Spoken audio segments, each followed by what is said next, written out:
Cobra Commander is the most important comic book villain of the 1980s. More important than Megatron, more important than Skeletor, way more important than the Shredder. Hello everybody, Hooded Cobra Commander 788 here. This video marks the 9th anniversary of this channel, and I wanted to do something special for it. I want to talk about Cobra Commander. This isn't just a review of a Cobra Commander action figure, this is a video about everything about Cobra Commander.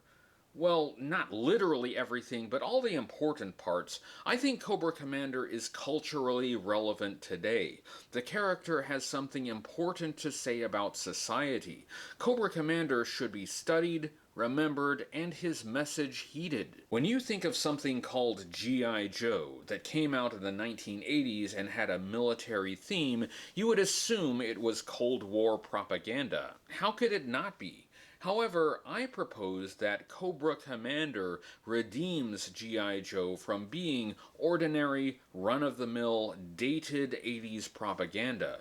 In a way, it is anti-Cold War propaganda. First, let's talk about how this amazing character came to be. Creating Cobra Commander. G.I. Joe was the first action figure. 12-inch military figures were introduced in 1964. They represented the four branches of the U.S. Armed Services: Army, Navy, Marines, and Air Force. They were wildly popular and sparked a new era of military-themed toys for boys. In the 1970s, military toys lost some of their popularity. G.I. Joe morphed into the adventure team, de-emphasizing its military roots. A new series of smaller figures called Super Joe was launched in the 70s, but couldn't save G.I. Joe from cancellation. One of the most popular toy lines in history was dormant. Then Star Wars happened, and everything changed. Star Wars toys were produced by Kenner. Star Wars action figures were smaller, averaging 3 3/4 inches tall. The smaller scale allowed Kenner to make a lot of vehicles. Star Wars had some awesome spaceships, so the toys needed them too. Kids ate them up. Like 1960s G.I. Joe, 1970s Star Wars launched a new era of toys. There were many imitators. In 1982, Hasbro launched a new line of G.I. Joe toys in the 3 3/4 inch scale.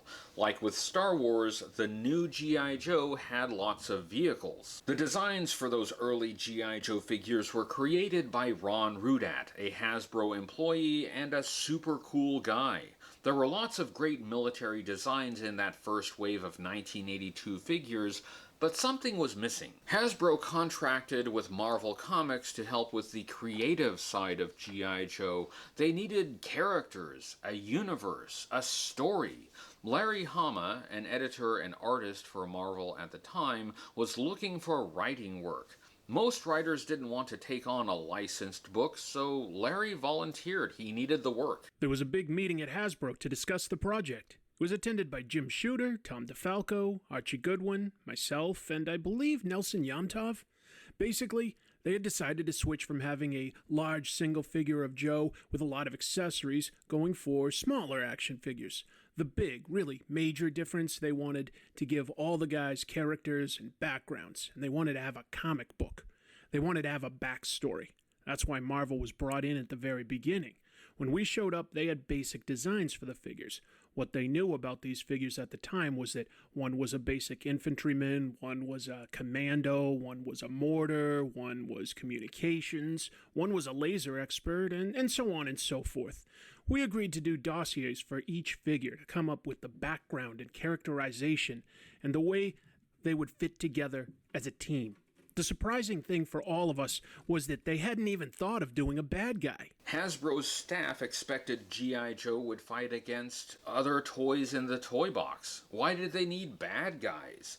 Larry was supposed to write stories for these guys, but they had no antagonist. It was Marvel editor Archie Goodwin who suggested calling the enemy Cobra. It would be an organization bent on world domination, similar to Marvel's Hydra. Hasbro accepted the idea, but they needed figure designs. Ron Rudat had work to do. Two Cobra action figure designs came together first, the Cobra Trooper and the Cobra Officer. They needed a leader though. That one took a little longer. Early designs of Cobra Commander looked very different from the toy we know and love. The final design was similar to the Trooper and the Officer, with a blue uniform and a big Cobra emblem on the chest. That Cobra emblem was also designed by Ron Rudat.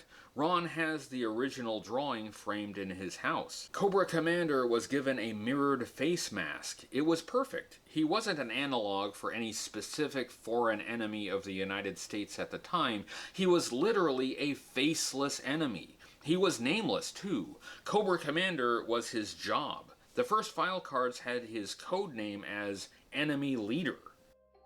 The toys. Now that G.I. Joe had bad guys, kids who wanted a Cobra Commander action figure could not get it. Not right away, at least. Instead of releasing it on a card at retail with the other figures, Cobra Commander was a mail-away offer. Kids had to send away for him and wait to get the figure. I'm going to look at all the Cobra Commander figures that were in what we call the vintage era of G.I. Joe. That is 1982 through 1994 when the line was canceled. There were far too many post-vintage Cobra Commander figures to include in one video. Yojo.com lists 56 versions of Cobra Commander, so we'll just look at the 7.5 vintage versions. 1982 version 1. Version 1 was released in 1982 through a mail-away offer. Yes, I know the faceplate isn't mirrored, but silver paint was the closest they could get at the time. The earliest figures had an odd variation. The Cobra emblem on the chest was simplified. It was not the detailed design we're familiar with. Why?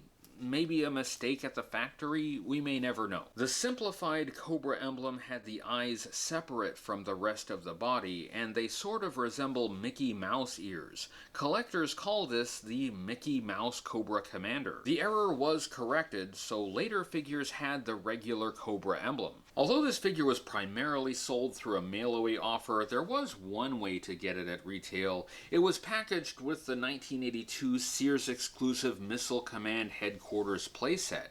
That was a cardboard playset you could only get at Sears stores. It included all three of the Cobra figures released at that point: Cobra Commander, the Trooper, and the Officer. This set is extremely rare now, and it's considered a holy grail piece for collectors.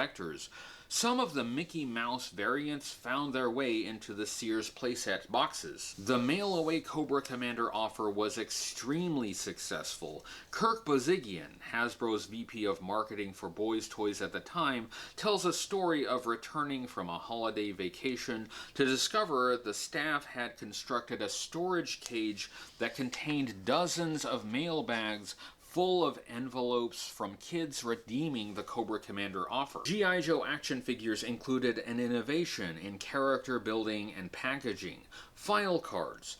As Larry Hama was writing the comic book, which we will talk about later, he created dossier files to help him keep track of the characters. Hasbro took those dossiers and edited them down to a couple short paragraphs and printed them on the packaging in the form of clip and save file cards. This made even the packaging for G.I. Joe toys collectible. Cobra Commander's first file card says he personally led uprisings in the Middle East, Southeast Asia, and other trouble spots. In other words, Cobra Commander caused trouble in all the places where U.S. foreign policy was struggling at the time. This does not help my case that Cobra Commander is anti-Cold War propaganda, but bear with me. 1983 version 1.5. In 1983, all the figures released in 1982 were re-released with modified articulation. A new point of articulation was added at the arm so the arms could swivel. This was called Swivel Arm Battle Grip. Cobra Commander got this treatment and was released broadly at retail on a card for the first time. Collectors call these figures version 1.5 because they are in between versions 1 and 2. They have the same basic design and look of the first version, except for the updated articulation. 1984 version 2. The second version of Cobra Commander was again a mail-away exclusive offer. This one was never available at retail. You could only get it by sending away for it and receiving it through the mail. This gave the figure a bit of a mystique. Not every kid had it. It was, however, available for a very long time. The mail-away offer ran from 1984 into the 90s. Version 2 had the same body as version 1.5, but with different colors. The darker blue and gold made Cobra Commander look more regal. The most important change was the head. Instead of the helmet and mirrored face mask, he wore a cloth hood over his head with eye holes cut in it. This is called the hooded Cobra Commander. The character had appeared in his hooded form in both the comic book and the animated series, so they needed an action figure to reflect that. There is a modern controversy with the hooded figure. Many updates of this hooded design were released between 1984 and 2017. Hasbro seems to have decided not to revisit the hooded design for the current line of 6-inch G.I. Joe action figures called G.I. Joe Classified. They haven't said why, but it's assumed that it's because the hood somewhat resembles the garb of the Ku Klux Klan. This is yet another example of how white supremacists ruin everything. 1987 version 3. This was a radical departure from earlier designs. Here, Cobra Commander is wearing powered battle armor, Iron Man style. He has neither a hood nor a faceplate. He is wearing a full helmet with goggles and a breathing tube. In the comic book, this uniform was worn by an imposter when the real Cobra Commander was thought to be dead. 1991 version 4. The design gets away from the battle armor and sort of returns to the faceplate look, but instead of silver, it is translucent red. The face mask was not intended to be removed, it's glued on, but with some effort you could take it off. Behind the face mask was a face. Did they unintentionally reveal the face of Cobra Commander? The sculpt for this head was based on a Hasbro employee, Tom Hamilton. The features seem to be exaggerated so they can be seen behind the translucent mask. I don't think they really intended this to be Cobra Commander's real face. It's just a face they meant to be partially obscured behind the translucent red mask. This figure has a very 90s style. It's gaudy and outlandish. Cobra Commander is built like Arnold Schwarzenegger. 1992 version 5. Here we go back to the hooded Cobra Commander look, but with a twist. He has blue with yellow highlights, which is remarkably understated for a 1990s action figure. The big difference is the giant backpack bolted to his back. That's right, this is supposed to be a permanent fixture. There is a way to remove it, but without the backpack there is a flat area on his back with screw holes. The backpack has an electronic sound-making speaker. There are buttons on the back that play different sounds. Cobra! Cobra! Fight with the dead! Fight with the dead! I'll get you! I'll get you!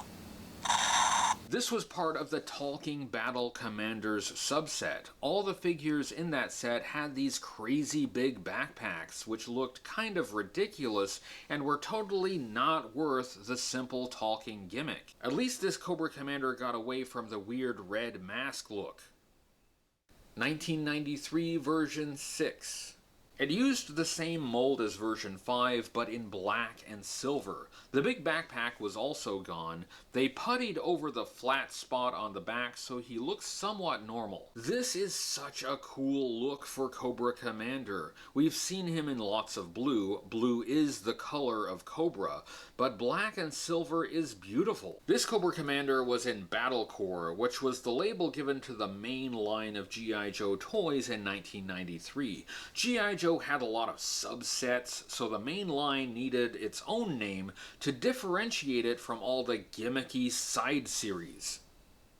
1994 version 7. The final year of vintage G.I. Joe gave us a final design for Cobra Commander. The character bookended the line with versions in the very first and very last years. This one is the most radical departure from any Cobra Commander design we've seen so far. This figure was in this Star Brigade subset. Star Brigade was a series of G.I. Joe figures that went to space, found aliens, and fought against Star Wars on the toy aisle. Cobra Commander is wearing an alien-looking spacesuit and includes a bizarre suction cup wheel accessory.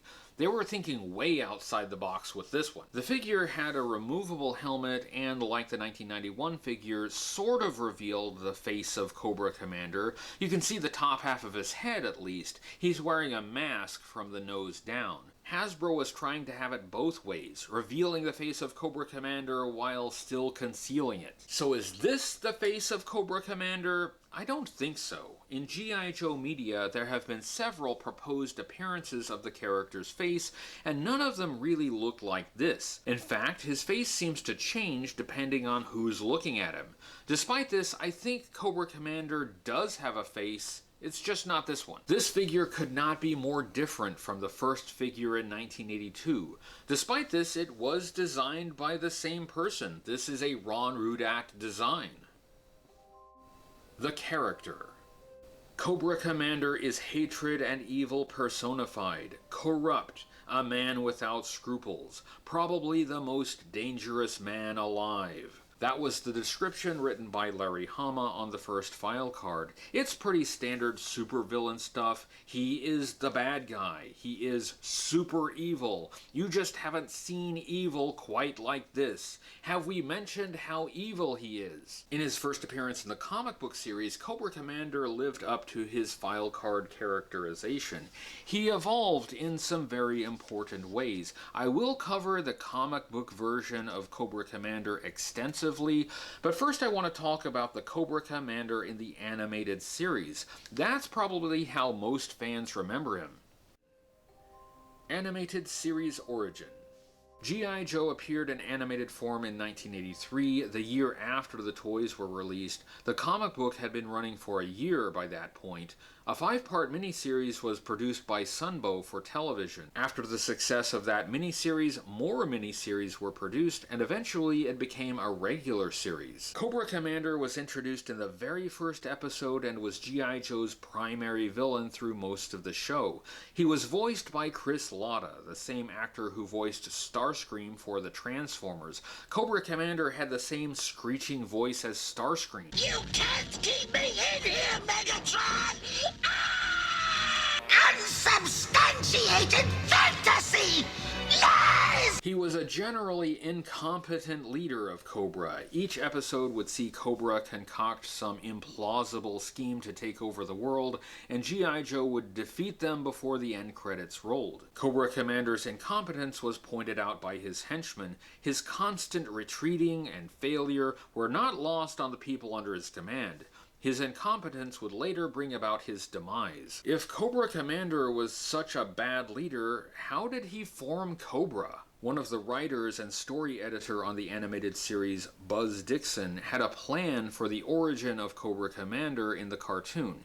He wrote an episode called The Most Dangerous Man in the World. The title mirrored the last line of the file card. I saw Cobra having a Friedrich Nietzsche or Karl Marx-like philosopher who had come up with the basic operating philosophy of Cobra, their raison d'etre for conquering the world. Only Cobra Commander had badly garbled that philosophy in much the same way the communists garbled Marx's work. To keep this professor from exposing them and saying their motivation was false, Cobra kept him locked up in a prison deep in Cobra Command. This was an intriguing and surprisingly mature story for the animated series. Unfortunately, the whole thing had to be scrapped because Hasbro wanted to introduce Serpentor, the Cobra Emperor. How could Cobra have an emperor when they already had a commander? Buzz Dixon was tasked with coming up with an origin for Serpentor. He proposed two possibilities. One, Serpentor was created from scratch using cloning to replace Cobra Commander because of his failings. Or two, Serpentor was sent by a secret society that created Cobra. Either way, Cobra Commander was in trouble. Rather than choose one, Hasbro liked both, so Buzz had to combine them. The cloning origin of Serpentor was presented in the 1986 TV miniseries Arise Serpentor Arise. The highest-ranked officers of Cobra Command defied the commander and created a super leader using the DNA of long-dead military geniuses. Dr. Mindbender oversaw the process. The result was Serpentor, the Cobra Emperor. Cobra Commander had no choice but to share power. The secret society origin of Serpentor was presented in the 1987 G.I. Joe movie. The secret society was a race of mutants called Cobra Law, led by Globulus. Globulus was voiced by legendary actor Burgess Meredith. Cobra Law lived in the Himalayas. The name is an allusion to Shangri-La. Buzz Dixon used it as a placeholder name, but once again Hasbro liked it, so they kept it. Cobra Commander was reunited with Cobra Law after yet another defeat. Globulus put him on trial, during which we learned his origin. He was a Cobra Law scientist who was disfigured in an experiment that went awry. He was tasked with leading Cobra to take over the outside world. Because he failed, Globulus punished him by exposing him to spores that caused him to mutate into a snake man. Eventually, he devolved into a snake. Got better. So that's your Cobra Commander from the cartoon, an incompetent mutant Cobra Law scientist who became the incompetent leader of Cobra and later became a snake. For the cartoon, the villain had to be a foil for the heroes, but not too scary. I prefer the comic book origin of Cobra Commander a lot more. Comic book origin. The comic book series was published by Marvel Comics and was primarily written by Larry Hama. Other writers would fill in from time to time, but it was almost entirely Larry's work. Larry based the personalities of the characters on real people. It helped him keep the characters straight and make sure they spoke in the proper voice.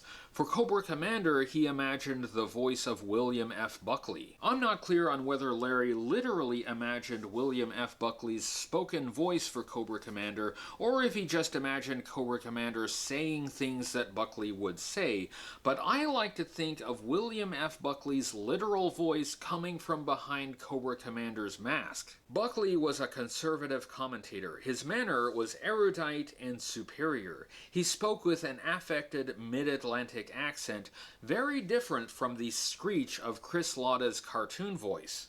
As a matter of civil law, he is wrong. I think if he is caught at it, he should be arrested and stuck in jail. But at the same time, I think that as far as history is concerned, he may very well be making the salient point. Larry described Cobra Commander as nasty, but at the same time, he could be really eloquent. I really saw him as someone who was fascinated by the sound of his own voice. In his earliest comic book appearances, Cobra Commander fit the description on the file card. He was evil and he wanted to take over the world.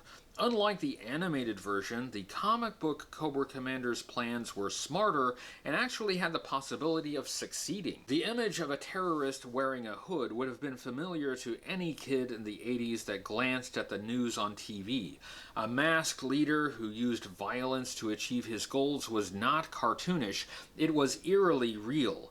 Larry wrote the character with that much gravity. The origin of Cobra Commander was revealed throughout the series' 12-year run. In issue number 38, it's revealed that he was running an illegal pyramid scheme and blamed the U.S. government for preventing him from becoming rich and powerful. He created a populist movement in the small American town of Springfield and eventually took over the whole town. That populist movement became the anti-government paramilitary group Cobra. In issue number 55, we get another detail of his past. After he and Destro escaped the ruins of G.I. Joe headquarters after Cobra's attack, Cobra Commander uses his knowledge as a former used car salesman to steal a car from a dealership. This is commonly pointed to as Cobra Commander's origin in the comic book, usually with a derisive tone. Despite what you may have heard, this is not Cobra Commander's origin. At one time in his life, he was a used car salesman. At the time he formed Cobra, he was a disaffected and angry businessman running an illegal pyramid scheme. Springfield became Cobra's secret base within the United States. The state is never named. Every state has a town called Springfield, so it could be anywhere. Cobra Commander had a family. His son Billy showed up in issue number 10 as a young resistance fighter in Springfield. In issue number 33, he is manipulated by the Baroness and Major Blood into attempting to assassinate Cobra Commander. In issue number 38, Billy is put on trial, and under the influence of the brainwave scanner, he reveals some of his father's history. Cobra Commander's ex-wife was eventually reunited with Billy in issue number 84. She also revealed some of Cobra Commander's backstory and motivation. Oddly, we never learned the name of his ex-wife. She is just Cobra Commander's ex-wife and Billy's mom. Mrs. Commander told the story of Mr. Commander's brother Dan, who was a Vietnam vet and who was killed in a car wreck, which also killed a family in the other car. Cobra Commander blamed the surviving son of that family for his brother's death. Coincidentally, that surviving son was G.I. Joe's Snake Eyes. From then on, Cobra Commander always blamed other people for the tragic events of his life. This is an important part of Cobra Commander's personality. He always blames someone else for his failings. Serpentor's introduction in the comic book was similar to his origin in Arise Serpentor Arise. He was a composite clone made up of the DNA of long-dead military leaders. In issue number 53, Cobra attacked G.I. Joe headquarters, the Pit. The structure collapsed and Cobra Commander and Destro were trapped in the rubble. With the commander absent, Serpentor was able to usurp control of Cobra. The comic book version of Cobra Commander evolved a bit more than the cartoon version. The cartoon version started out as an incompetent blowhard and remained so. The comic book version was a bit more sympathetic, but more frightening because he was more realistic. Animated series later appearances. After the 1987 animated movie, G.I. Joe took a break from animation. There was a gap when there was not a series on TV. A new miniseries was produced in 1989, but that was not made by Sunbow, it was made by Deke. The Deke cartoons were lower quality than the earlier series, but they gained a following and made quite a few episodes. The Deke series mostly follows the continuity of the earlier show and picks up after the events of the movie. It started with the miniseries Operation Dragonfire. By this time, the Serpentor action figure was discontinued, so they needed to get rid of him. Using some hooby-jooby science magic, Cobra Commander was returned to a semi-human form. He was still a snake man, but at least he wasn't fully a snake. He donned his version 3 battle armor uniform. Oddly, he had a Caucasian skin color around his eyes when he was wearing the helmet, even though he has greenish snake skin when the helmet is off. After that, Cobra Commander was the permanent leader of Cobra. He appeared in his version 5 uniform with the blue hood. Unfortunately for his troops, he was no more competent than he was before. Comic book later appearances. In issue number 43, Billy is maimed in an explosion. He lost a leg and an eye. In issue number 59, a Crimson Guardsman called Fred 7, under the direction of Cobra Commander, created an artificial leg for Billy. The same Crimson Guardsman built the new armored suit for Cobra Commander. In issue number 61, Cobra Commander decides to walk away from his criminal life and be a father to his son. Fred considers this a betrayal. After all he sacrificed for Cobra, he won't just let the commander walk away. Fred shoots Cobra Commander in the back. He puts on the armored suit and impersonates the dead leader. As you know, nobody in comic books stays dead. In issue number 64, the Baroness learns that this Cobra Commander is an imposter, but conceals his identity so she can control him. He becomes a puppet of the Baroness and a rival of Serpentor. In issue number 73, a civil war broke out between Cobra factions led by Serpentor versus the imposter Cobra Commander. Fred 7 was not a good leader, but he was propped up by the Baroness. In issue number 74, G.I. Joe entered the war on the side of Serpentor. Destro also got involved with the goal of rescuing the Baroness. In issue number 76, Zartan put an end to the conflict with a well-placed arrow that killed Serpentor. In issue number 98, the real Cobra Commander returned. He was not dead. He was just mostly dead. A loyal Crimson Guardsman dug up his body and took him to Miracle Max to bring the commander back to life.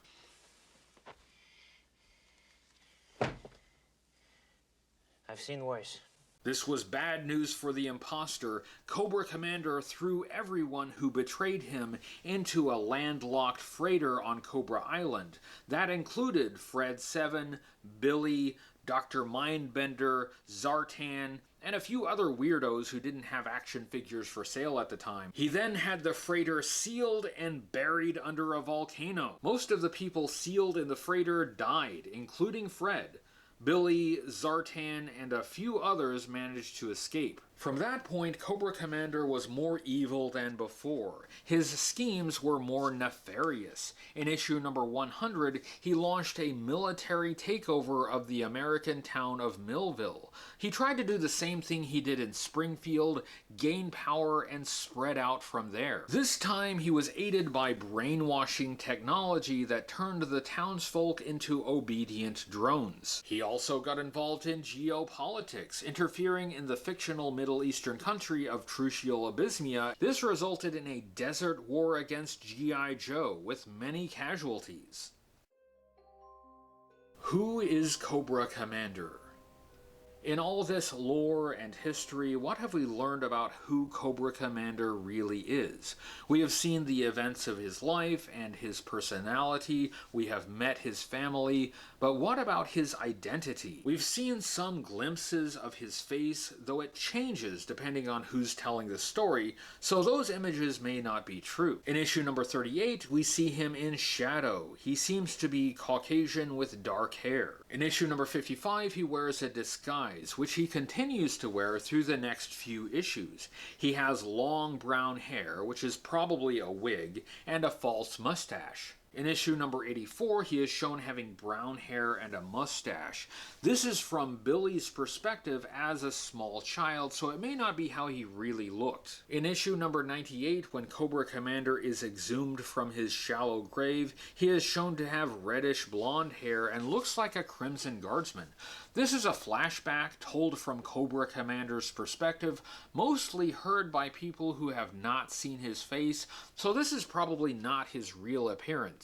We never learn his name. We know his son's first name. G.I. Joe knows his family, so they would be able to track down his identity.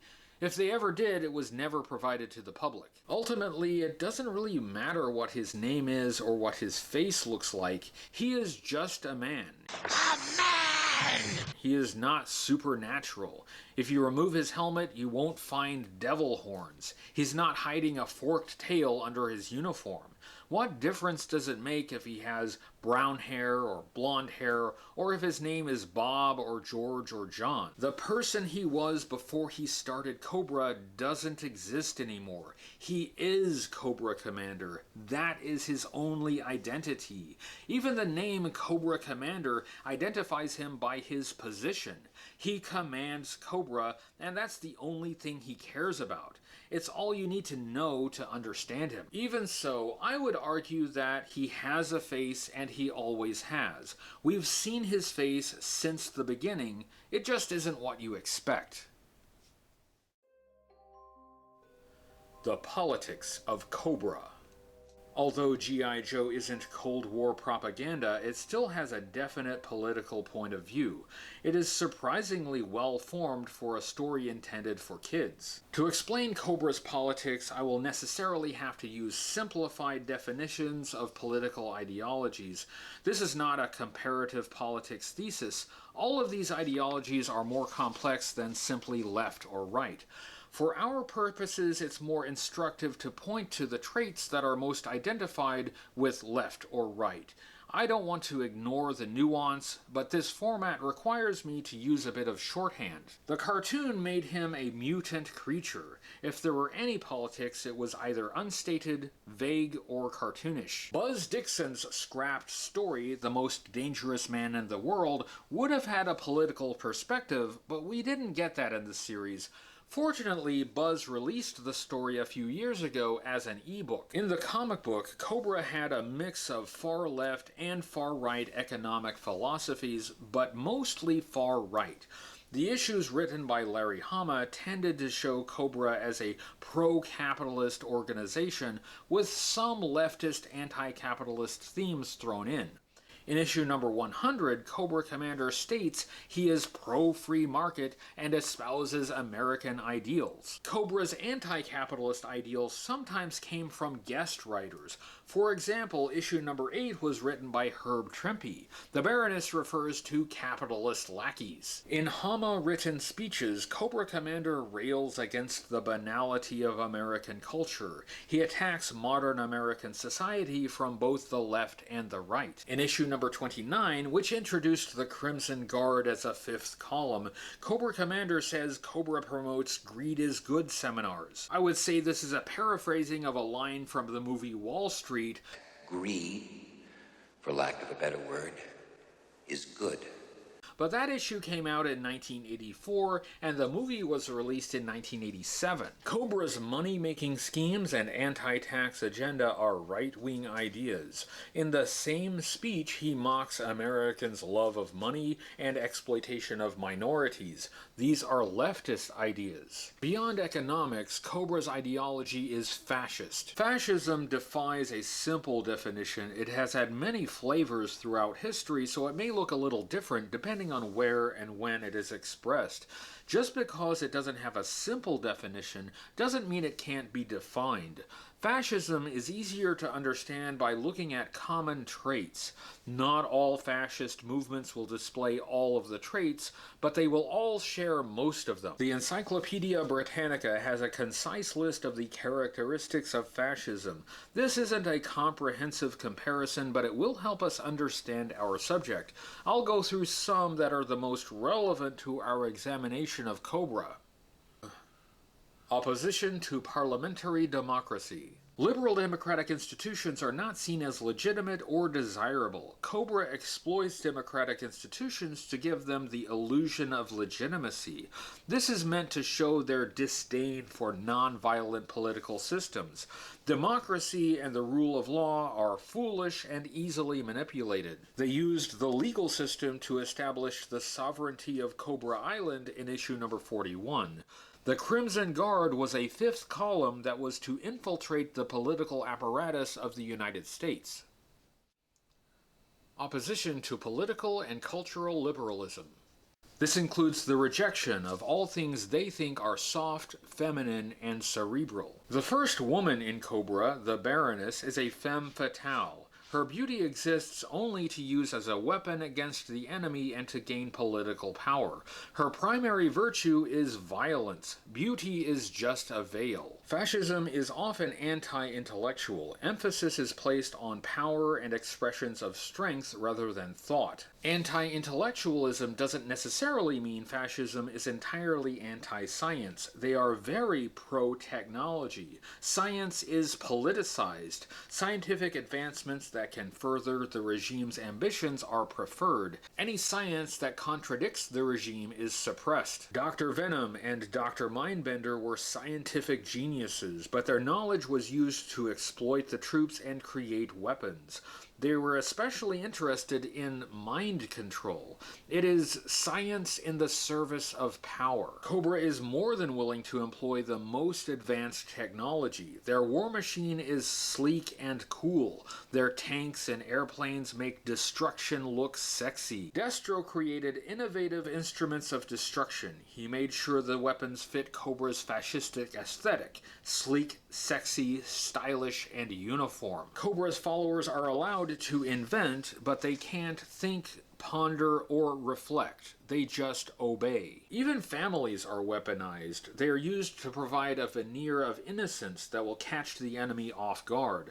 Children are indoctrinated and trained to use firearms at an early age, so even the most vulnerable in their society is an agent of Cobra. The strength of the family is not in its ability to love and nurture, but in its loyalty to the cause.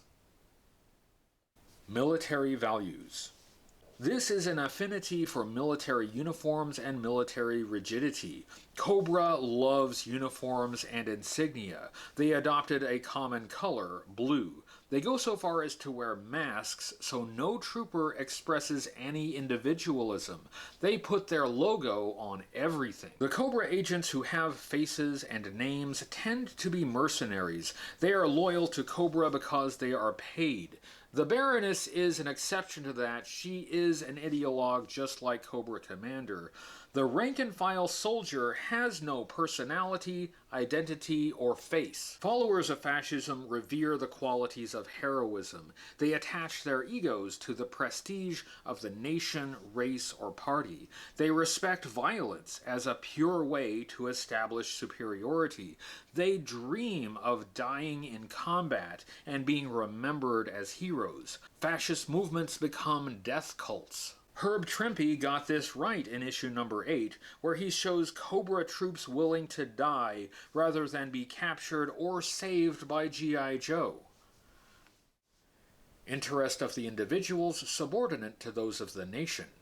In this case, the nation takes the form of the Cobra organization. They see their movement as a path to ultimate national and international power.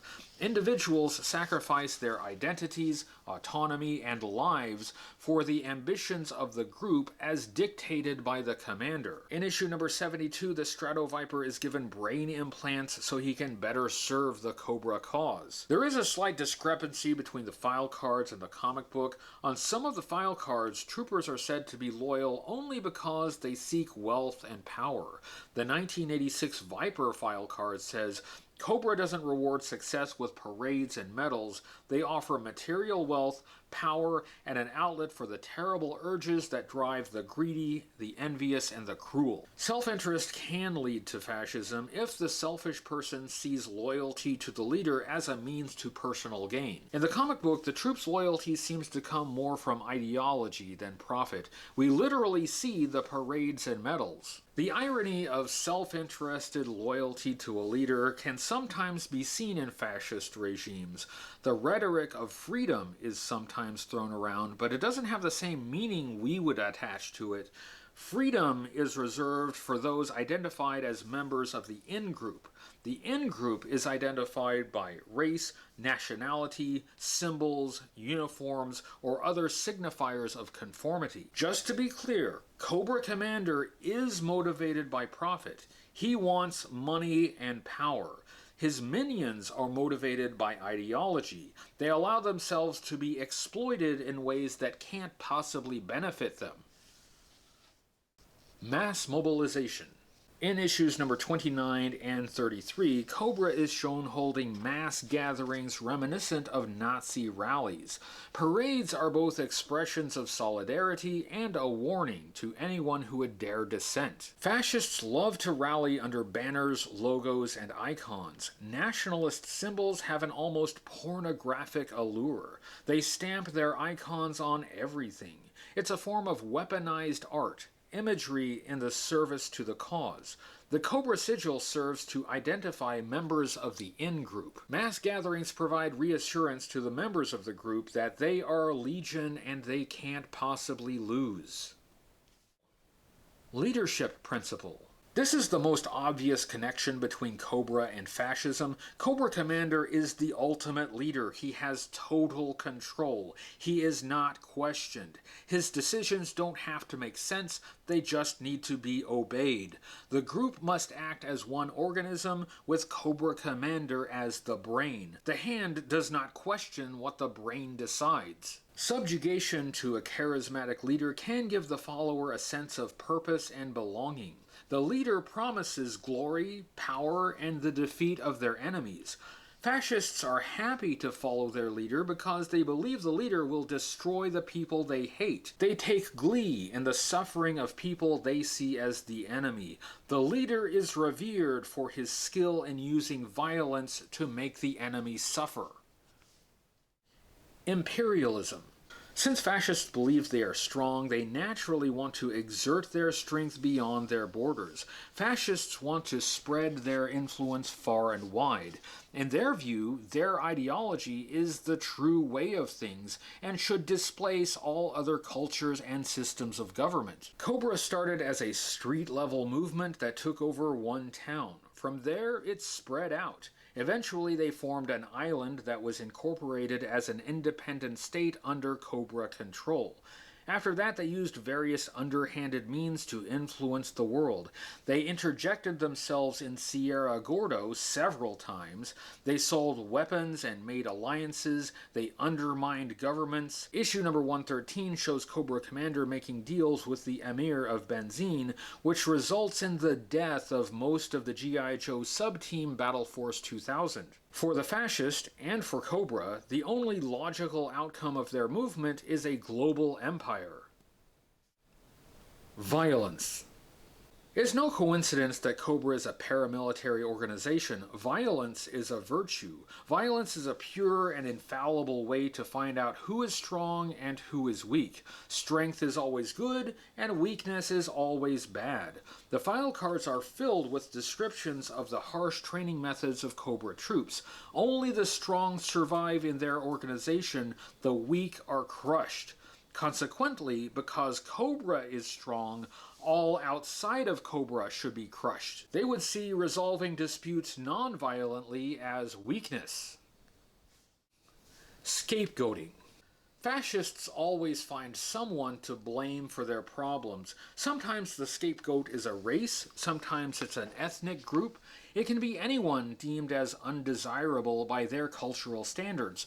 Homosexuals, Catholics, intellectuals, artists, immigrants. The leader never has to take the blame for the problems of the group because it's always the fault of the scapegoat. The scapegoat also gives fascists a target for violence. If they can destroy the scapegoat, the group's problems will be solved.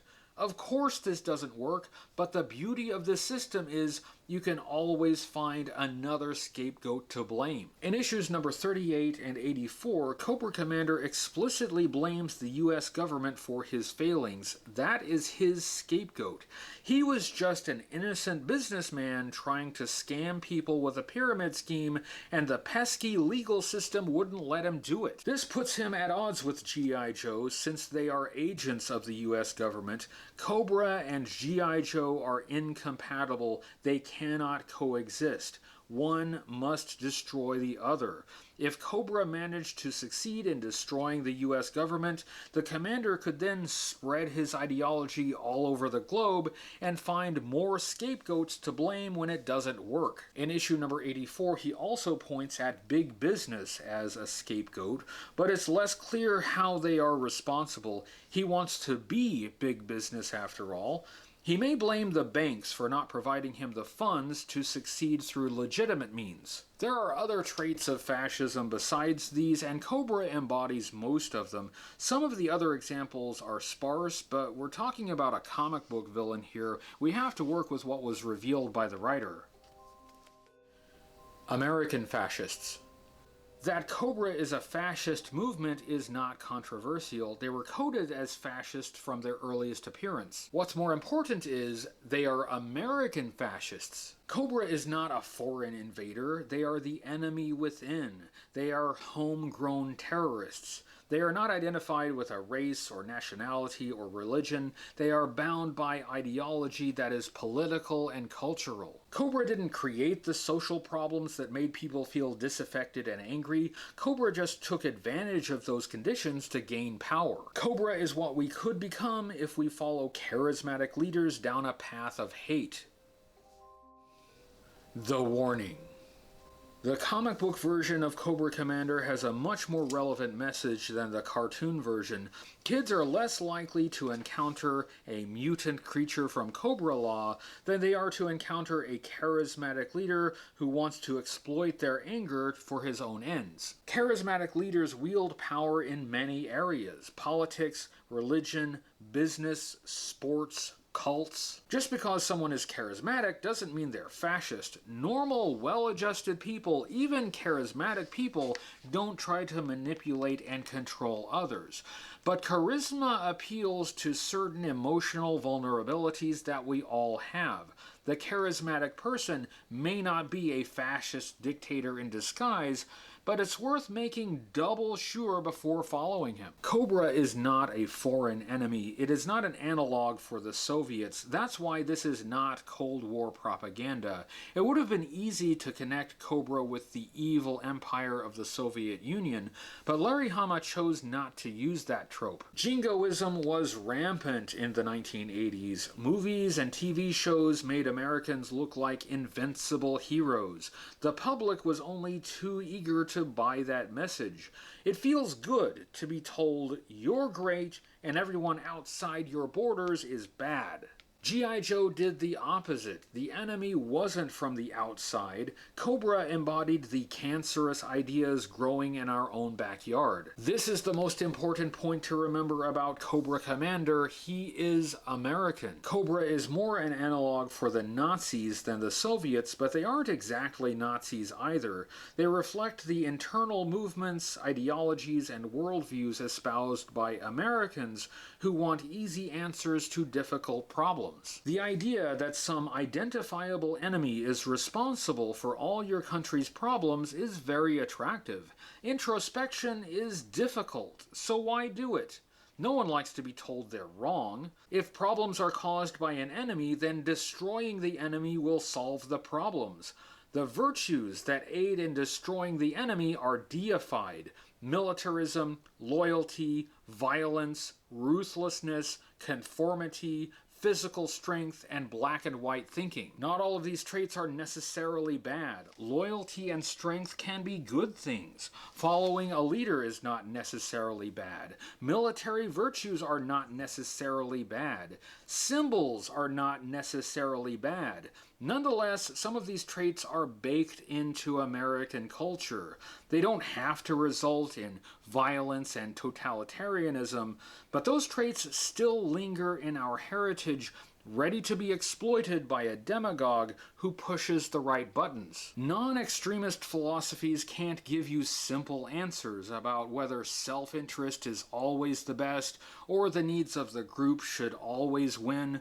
These are things for people in a free society to debate, argue, advocate, ponder, reflect, and reach compromises through democratic institutions. Cobra would see that debate, reflection, and compromise as weakness. Cooperation among people who disagree is messy, challenging, and complicated.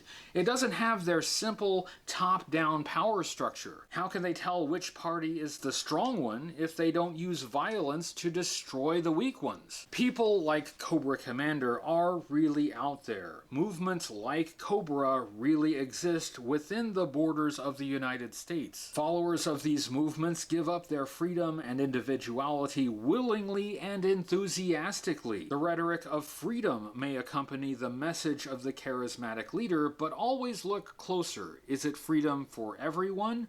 What does their freedom really leave you free to do? The result of movements like Cobra is not glory and power for the followers. It results in everyone living under the boot of the leader. Cobra Commander has a face. Earlier I said Cobra Commander has always had a face, but it's not what you expect. The first Cobra Commander figure had a mirrored faceplate, or as close as they could get on an action figure at the time. When you look at his face, you see a distorted reflection of your own face. Cobra Commander could be you. He is what you could become if you follow a path of evil. He is not some foreigner, not some other enemy. He is a twisted reflection of the very people who fight against him. The mirror is also Cobra Commander's way of mocking his enemies. They may hate him, but they share many of the same ideals and virtues he does. How are we any different from him? There is only one way to know. I said introspection is difficult, but do it anyway. Thank you for sticking with me through this very long video. It's a bit different from what I typically do on this channel. It took quite a bit more time and effort than a normal toy review. If you would like to see more like this in the future, please leave a comment. Thank you to Chris Piers from Comic Tropes and Timmer from Half the Battle for providing voices for this video. I have to thank some G.I. Joe archivists and publications. It's through their knowledge and research that we know so much about the creation of G.I. Joe and Cobra. They are not sponsors of this video, but their research was invaluable for making it. Make sure you check out Dan Klingensmith's series of books, Creating G.I. Joe. It has a lot of great pre-production information and artwork. Carson Metaxas's website, 3djoes.com, has been a fantastic resource for G.I. Joe collectors for quite some time now. Images from 3djoes.com were used with Carson's permission, so thank you, Carson. Joe Declassified is a group that has done a lot of the legwork in finding information about the production of G.I. Joe. They do panels at G.I. Joe conventions that are always very informative. I really love what they do. After Action Report is a relatively new series of books by Roger Taft and Josh Eggebeen that focuses on the G.I. Joe comic books. It's a great reference guide. The Ultimate Guide to G.I. Joe by Mark Bellomo is in 3 editions now. The 3rd edition is a hefty hardback book. This is a great resource on the action figures and vehicles for collectors.